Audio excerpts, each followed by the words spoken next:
Good afternoon students. आज हम लोग स्पीकिंग के अंतर्गत यानी किस प्रकार से हम धारा प्रवाह फ्लुएंटली इंग्लिश स्पीकिंग कर सकते हैं, इसके लिए क्या क्या आवश्यक बातें हैं, उसमें से कुछ महत्वपूर्ण चीजों के विषय में यहाँ अध्ययन करेंगे। सबसे पहले आप जानते हैं कि किसी भी कार्य को संपन्न करने के लिए सबसे पहले मन से डर निकालिए। आप सोचिए मैं ये कर सकता हूं, दृढ़ संकल्प लीजिए, डिटर्मिनेशन। फिर उसके अनुरूप कार्य के उद्देश्य के अनुरूप कार्य को प्रारंभ कीजिए। अगर अच्छी तरह से आपने कार्य प्रारंभ किया, वेल बिगन, हाफ डन। इसका मतलब अगर अच्छी विधि से योजनाबद्ध तरीके से आपने काम की शुरुआत की है तो आपने काम को आधा तभी पूरा कर लिया। तब आता है प्रयास और निरंतर प्रयास, और तब सैद्धांतिक प्रयास के साथ साथ आप प्रैक्टिकल में लगें। जो किताबी ज्ञान है उसको प्रैक्टिकली आप उसे यूज करें तो आप धीरे धीरे कुशल हो जाएंगे। और उसके साथ साथ ये जरूरी है कि लिखना, पढ़ना और समझना, और साथ ही साथ सुनना भी, किसी की सुनी हुई बात को आराम से आप समझ सकें, उसका उच्चारण कर सकें, उसी के अनुरूप अगर अच्छा लगता है तो आप अनुकरण करें, नकल करें। तो इन सारी बातों के लिए सबसे जरूरी है कि इसके पहले आपको बताए गए कि अभिवादन के कौन कौन से शब्द हैं, कैसे उनका प्रयोग किया जाता है। फिर शिष्टाचार की बातें की गई कि शिष्टाचार के शब्द, वाक्यांश और वाक्य कैसे छोटे छोटे होते हैं, कैसे बीच में उसको यूज किया जा सकता है, अपनी बात को रोचक बनाया जा सकता है। उसी क्रम के अंतर्गत यहां देख रहे हैं फॉर्म्स ऑफ स्मॉल स्पीचेस, छोटे छोटे। इसके पहले आपने देखा एक्सक्लेमेटरी सेंटेंसेस।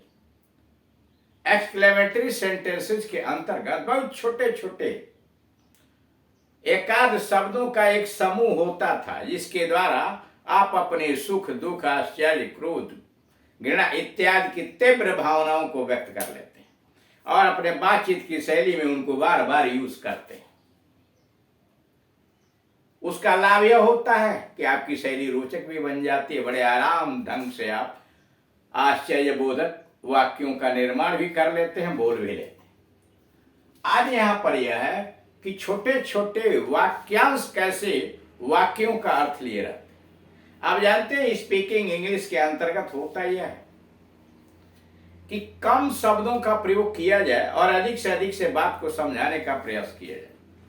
यह सामने वाला कम शब्द बोल रहा है तो उसका मीनिंग, उसका अर्थ, उसका मतलब हमें समझने की क्षमता होनी चाहिए। यह तभी होगा जब हमारे पास शब्द कोश होगा, हम प्रैक्टिकली उसको बार बार यूज करेंगे बातचीत की शैली में, सैद्धांतिक रूप से, अन्य जगहों पर, तो निश्चित रूप से हम उसमें सफल होंगे।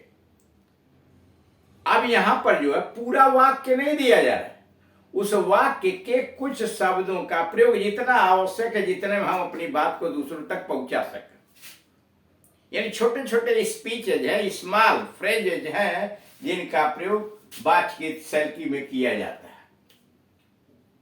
उसी को यहां दिया गया है कि आवश्यकता पड़ने में ऐसा भी करें, जैसे मैं अभी आ रहा हूं। देखिए ये पूरा वाक्य रहा होगा, आई एम जस्ट कमिंग, मैं अभी आ रहा हूं।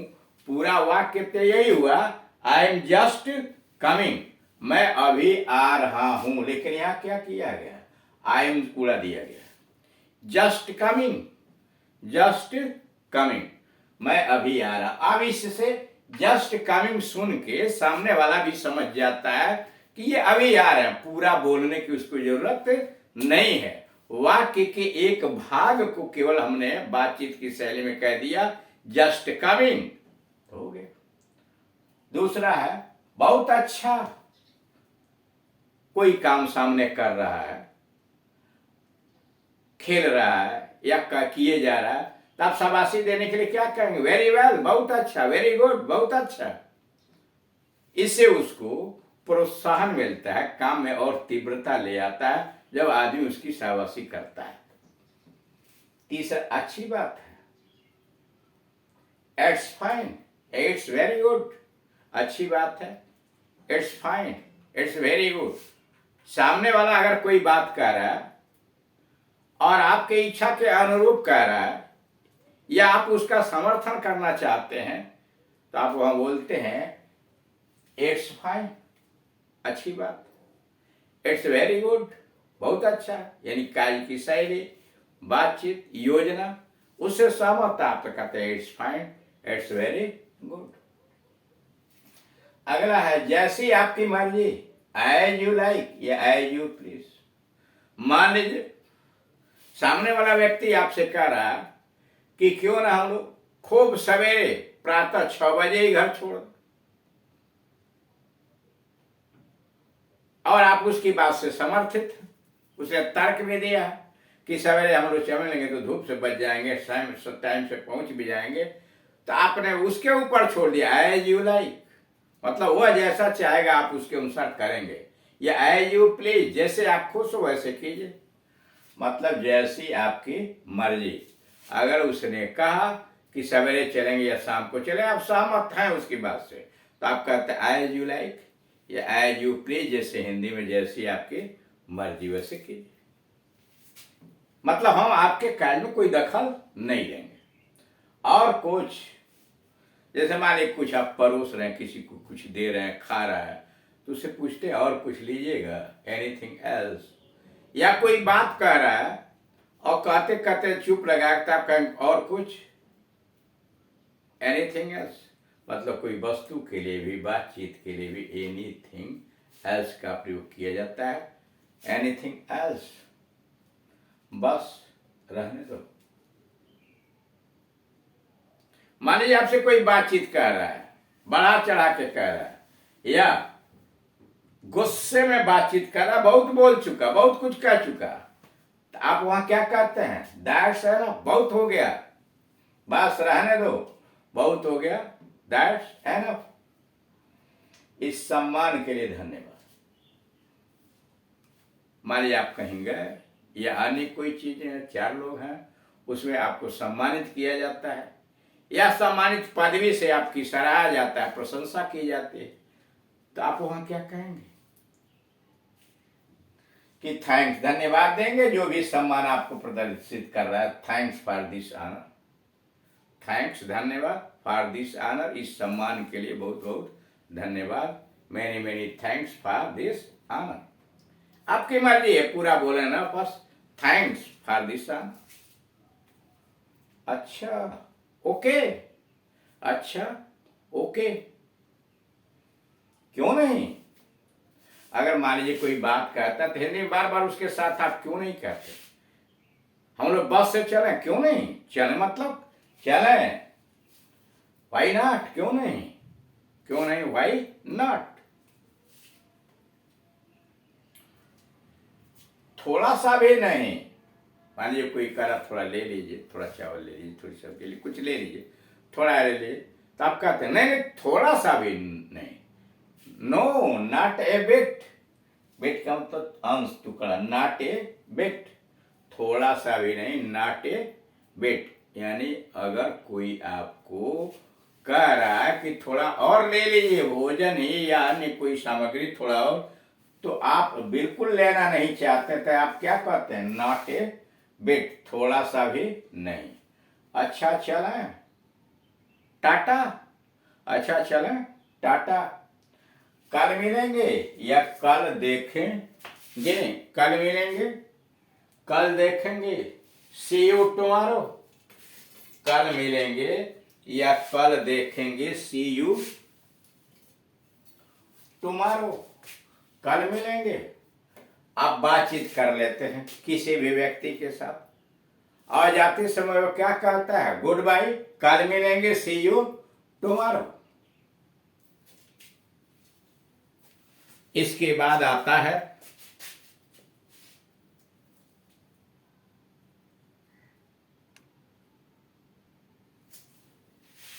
हाँ अवश्य, इसके बाद नंबर आता है हाँ अवश्य, yes, by all means, yes,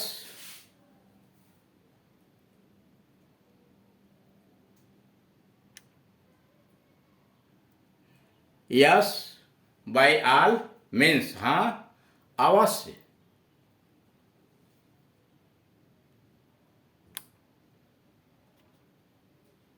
yes by all means, बहुत है टू मच, बहुत है टू मच, बहुत है टू मच। हाँ जनाब, यस सर, हाँ जनाब, यस सर।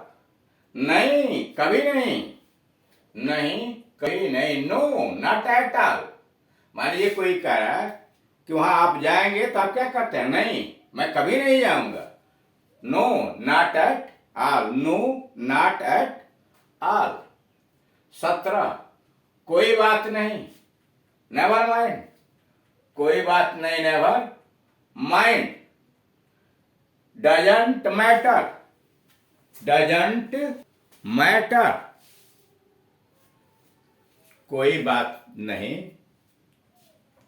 नेवर माइंड या डजंट मैटर। और कुछ नहीं, नथिंग मोर, और कुछ नहीं, नथिंग मोर, मतलब और अधिक कुछ नहीं लेना चाहते हैं, नथिंग मोर। अब कुछ भी, जैसे मान लीजिए चावल दाल सब्जी रोटी सब आप खाए चले जाए, कोई पूछ रहा कि अगर वह कह रहा कि आप कुछ ले लीजिए तो आप क्या कहते हैं, और कुछ नहीं चाहिए, मतलब नथिंग मोर। कोई खास बात नहीं, नथिंग स्पेशल। दो लोग आपस में बात कर रहे हैं, आप वहां पहुंचे, आप पूछते हैं उनसे क्या बात हो रही है, क्या रावेश, तो क्या कहते, कोई विशेष बात नहीं, नथिंग स्पेशल। तो सामने वाला बोलता है अरे नहीं कोई विशेष बात नहीं है, नथिंग स्पेशल। स्वागत है, वेलकम, या you are welcome. You are welcome का सीधे केवल वेलकम बोला जा रहा है, स्वागत है, वेलकम। भरोसा रखें, रेस्ट एश्योर्ड, भरोसा रखें, रेस्ट एश्योर्ड। नमस्ते, सलाम, सत श्री अकाल, राम राम। नमस्ते या सलाम, सत श्री अकाल, राम राम, यानी अभिवादन आप किसी भी लैंग्वेज में करेंगे। सत श्री अकाल सिखों का, सलाम मुस्लिम का, राम राम या नमस्ते क्या है हिंदुओं का। सबका प्रातः काल से लेकर दोपहर 12 बजे तक गुड मॉर्निंग, 12 बजे दोपहर से लेकर सायं 5 बजे तक गुड आफ्टरनून, उसके बाद गुड इवनिंग, और जब आप विदा होते हैं एक दूसरे से तो नाइट, गुड नाइट बोलते हैं। अच्छा विदा, गुड बाय, अच्छा विदा, गुड बाय। आपको भी विदा, जब आप बातचीत करने के बाद या कोई काम करने के बाद लोगों से बिछुड़ते हैं, जाते हैं वहां से, तो आप क्या कहते हैं, अच्छा विदा। तो बाकी लोग भी आपको कहते हैं, आपको भी विदा, बाय बाय, गुड बाय। और जवाब में लोग क्या बोलेंगे, आप रहेंगे या दूसरा बोलेगा बाय बाय। जरा से भी नहीं, नॉट द लिस्ट, जरा सा भी नहीं, नॉट द लिस्ट।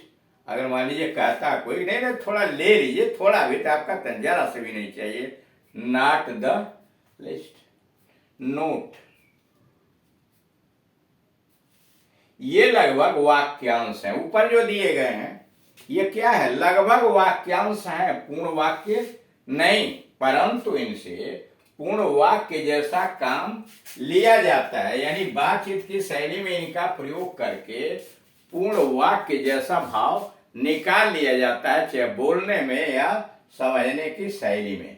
तो अब यह देख रहे हैं कि छोटे छोटे जो स्पीचेज हैं, जो आप बातचीत करते समय इनका प्रयोग करके आप अपनी बात को सभ्य तरीके से रोचक, सारगर्भित और शिष्ट बना सकते हैं। Thank you.